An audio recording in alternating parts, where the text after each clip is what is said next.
ଯାତ୍ରା ପୁସ୍ତକ 30 ପର୍ବ। ଆଉ ତୁମେ ଧୂପ ଜଳାଇବା ପାଇଁ ସିଟମ କାଷ୍ଠର ଏକ ବେଦୀ ନିର୍ମାଣ କରିବ।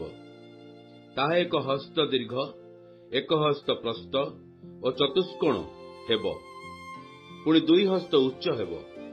ତହିଁର ଶୃଙ୍ଗ ସକଳ ତହିଁର ଅଂଶ ହେବ।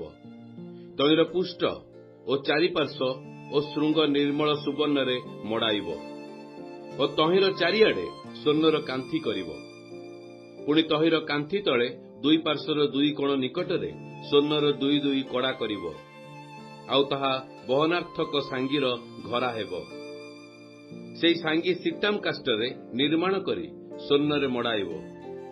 ପୁଣି ଆମ୍ଭେ ଯେଉଁ ସ୍ଥାନରେ ତୁମ୍ଭ ସହିତ ସାକ୍ଷାତ କରିବା, ସେହି ସ୍ଥାନରେ ଅର୍ଥାତ୍ ସାକ୍ଷ୍ୟ ସିନ୍ଦୁକର ଉପରିସ୍ଥ ପାପାଚ୍ଛାଦନର ସମ୍ମୁଖରେ ସାକ୍ଷ୍ୟ ସିନ୍ଦୁକର ଅଗ୍ରଗତି ବିଚ୍ଛେଦ ବସ୍ତ୍ରର ଆଗରେ ତାହା ରଖିବ। ହାରଣ ତଇଁ ଉପରେ ସୁଗନ୍ଧି ଧୂପ ଜଳାଇବ। ସେ ପ୍ରତି ପ୍ରଭାତରେ ପ୍ରଦୀପ ପରିଷ୍କାର କରିବା ବେଳେ ସେହି ଧୂପ ଜଳାଇବ। ପୁଣି ସନ୍ଧ୍ୟାକାଳେ ହାରଣ ପ୍ରଦୀପ ଜଳାଇବା ସମୟରେ ଧୂପ ଜଳାଇବ। ତହିଁରେ ତୁମ୍ଭମାନଙ୍କର ପୁରୁଷାନୁକ୍ରମେ ସଦାପ୍ରଭୁଙ୍କ ସମ୍ମୁଖରେ ନିତ୍ୟ ନିତ୍ୟ ଧୂପଦାହ ହେବ। ତୁମ୍ଭେମାନେ ତହିଁ ଉପରେ ଇତର ଧୂପ ଅବା ହୋମବଳି କି ଅବା ଭକ୍ଷ୍ୟ ନୈବେଦ୍ୟ ଉତ୍ସର୍ଗ କରିବ ନାହିଁ ଓ ତହିଁ ଉପରେ ପେୟ ନୈବେଦ୍ୟ ଢାଳିବ ନାହିଁ। ପୁଣି ହାରଣ ବର୍ଷ ମଧ୍ୟରେ ଥରେ ତହିଁର ଶୃଙ୍ଗ ନିମନ୍ତେ ପ୍ରାୟଶ୍ଚିତ କରିବ। ସେ ପ୍ରାୟଶ୍ଚିତାର୍ଥକ ପାପାବଳୀର ରକ୍ତ ଦ୍ୱାରା ତୁମମାନଙ୍କର ପୁରୁଷାନୁକ୍ରମେ ବର୍ଷକେ ଥରେ ତହିଁ ନିମନ୍ତେ ପ୍ରାୟଶ୍ଚିତ କରିବ। ଏହି ବେଦୀ ସଦାପ୍ରଭୁଙ୍କ ଉଦ୍ଦେଶ୍ୟରେ ମହାପବିତ୍ର। ଆଉ ସଦାପ୍ରଭୁ ମୋଶାଙ୍କୁ ଏହି କଥା କହିଲେ, ଯେତେବେଳେ ତୁମେ ଗଣିତ ଲୋକମାନଙ୍କ ସଂଖ୍ୟା ଅନୁସାରେ ଇସ୍ରାଏଲ ସନ୍ତାନଗଣକୁ ଗଣନା କରିବ, ସେତେବେଳେ ସେମାନଙ୍କର ପ୍ରତ୍ୟେକ ଲୋକ ସଦାପ୍ରଭୁଙ୍କ ନିକଟରେ ଆପଣା ଆପଣା ପ୍ରାଣାର୍ଥେ ଗଣନା ସମୟରେ ପ୍ରାୟଶ୍ଚିତ କରିବେ। ତହିଁରେ ସେମାନଙ୍କ ମଧ୍ୟରେ ଗଣନା ସମୟରେ ଆଘାତ ହେବ ନାହିଁ। ଯେ କେହି ଗଣିତ ଲୋକମାନଙ୍କ ମଧ୍ୟରେ ଆସଇ ସେ ପବିତ୍ର ସ୍ଥାନର ସେକଲ ଅନୁସାରେ ଅର୍ଦ୍ଧ ସେକଲ ଦେବ।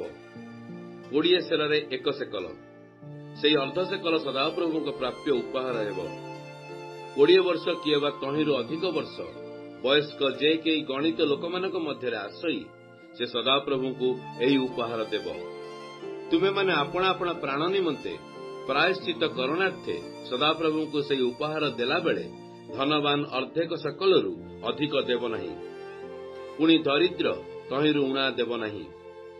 ତୁ ତୁମ୍ଭେ ଇସ୍ରାଏଲ ସନ୍ତାନଗଣଠାରୁ ସେହି ପ୍ରାୟଶ୍ଚିତ ରୂପା ନେଇ ସମାଗମ ତମ୍ବୁର କାର୍ଯ୍ୟାର୍ଥେ ନିରୂପଣ କରିବ। ତାହା ତୁମ୍ଭମାନଙ୍କ ପ୍ରାଣର ପ୍ରାୟଶ୍ଚିତ ନିମନ୍ତେ ଇସ୍ରାଏଲ ସନ୍ତାନଗଣର ସ୍ମରଣାର୍ଥେ ସଦାପ୍ରଭୁଙ୍କ ସମ୍ମୁଖରେ ରହିବ।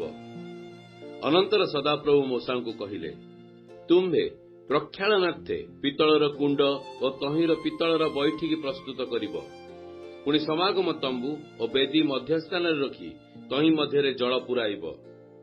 ଆଉ ହାରଣ ଓ ତାହାର ପୁତ୍ରଗଣ ତହିଁର ଆପଣା ଆପଣା ହସ୍ତ ଓ ପଦ ପ୍ରକ୍ଷାଳନ କରିବେ। ସେମାନେ ସମାଗମ ତମ୍ବୁରେ ପ୍ରବେଶ କରିବା ବେଳେ ଯେପରି ନ ମରନ୍ତି, ଏଥିପାଇଁ ଜଳରେ ଆପଣାମାନଙ୍କୁ ଧୌତ କରିବେ। କିଏ ବା ସଦାପ୍ରଭୁଙ୍କର ସେବା ନିମନ୍ତେ ଅର୍ଥାତ୍ ଅଗ୍ନିକୃତ ଉପହାର ଧୂପନ୍ୟାୟ ଦଗ୍ଧ କରିବା ନିମନ୍ତେ ବେଦୀ ନିକଟକୁ ଆସିବା ବେଳେ ଯେପରି ନ ମରନ୍ତି, ଏଥିପାଇଁ ସେମାନେ ଆପଣା ଆପଣା ହସ୍ତ ଓ ପଦ ଧୌତ କରିବେ। ଏହା ତାହାର ଓ ତାହା ବଂଶର ପୁରୁଷାନୁକ୍ରମେ ପାଳନୀୟ ଅନନ୍ତକାଳୀନ ବିଧି।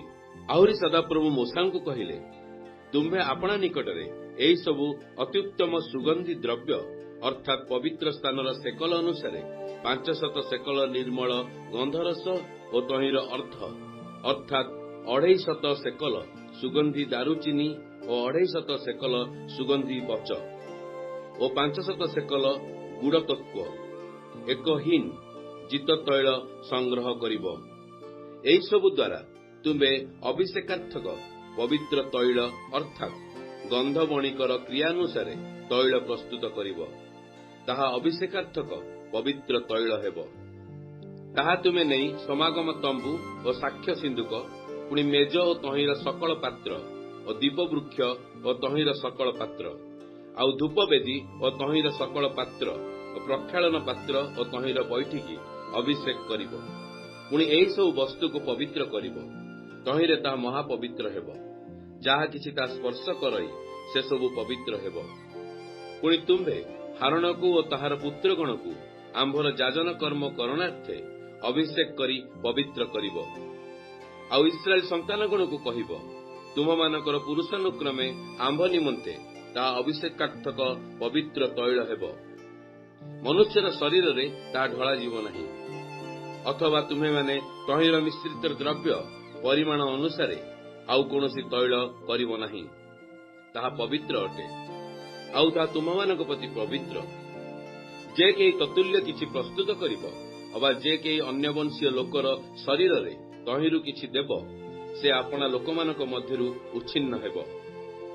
ଅନନ୍ତର ସଦାପ୍ରଭୁ ମୋଶେଙ୍କୁ କହିଲେ, ତୁମ୍ଭେ ଆପଣା ନିକଟରେ ସୁଗନ୍ଧି ଦ୍ରବ୍ୟ ଅର୍ଥାତ୍ ଗୁଗ୍ଗୁଳ ଓ ନଖି ଓ କୁନ୍ଦୁରୁ ନିର୍ମଳ ଲୋବାନ ଏହି ପ୍ରତ୍ୟେକ ସୁଗନ୍ଧି ଦ୍ରବ୍ୟ ସମଭାଗରେ ସଂଗ୍ରହ କର। ପୁଣି ତଦ୍ୱାରା ଗନ୍ଧବଣିକର କ୍ରିୟାରେ ପ୍ରସ୍ତୁତ ଓ ଲବଣାକ୍ତ ଏକ ନିର୍ମଳ ପବିତ୍ର ସୁଗନ୍ଧି ଧୂପ ପ୍ରସ୍ତୁତ କର। ତହିଁରୁ କିଛି ଚୂର୍ଣ୍ଣ କରି ଯେଉଁ ସମାଗମ ତମ୍ବୁରେ ଆମ୍ଭେ ତୁମ୍ଭ ସହିତ ସାକ୍ଷାତ କରିବା, ତହିଁ ମଧ୍ୟରେ ସାକ୍ଷ୍ୟ ସିନ୍ଦୁକ ସମ୍ମୁଖରେ ରଖିବ।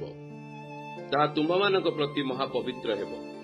ପୁଣି ତୁମ୍ଭେ ଯେଉଁ ସୁଗନ୍ଧି ଧୂପ କରିବ, ତହିଁର ମିଶ୍ରିତ ଦ୍ରବ୍ୟର ପରିମାଣ ଅନୁସାରେ ଆପଣାମାନଙ୍କ ନିମନ୍ତେ କର ନାହିଁ। ତାହା ତୁମ୍ଭମାନଙ୍କ ପ୍ରତି ସଦାପ୍ରଭୁଙ୍କ ଉଦ୍ଦେଶ୍ୟରେ ପବିତ୍ର ହେବ। ଯେ କେହି ଆପଣା ଘ୍ରାଣାର୍ଥେ ତତୁଲ୍ୟ ସୁଗନ୍ଧି ଧୂପ ପ୍ରସ୍ତୁତ କରିବ, ସେ ଆପଣା ଲୋକମାନଙ୍କ ମଧ୍ୟରୁ ଉଚ୍ଛିନ୍ନ ହେବ।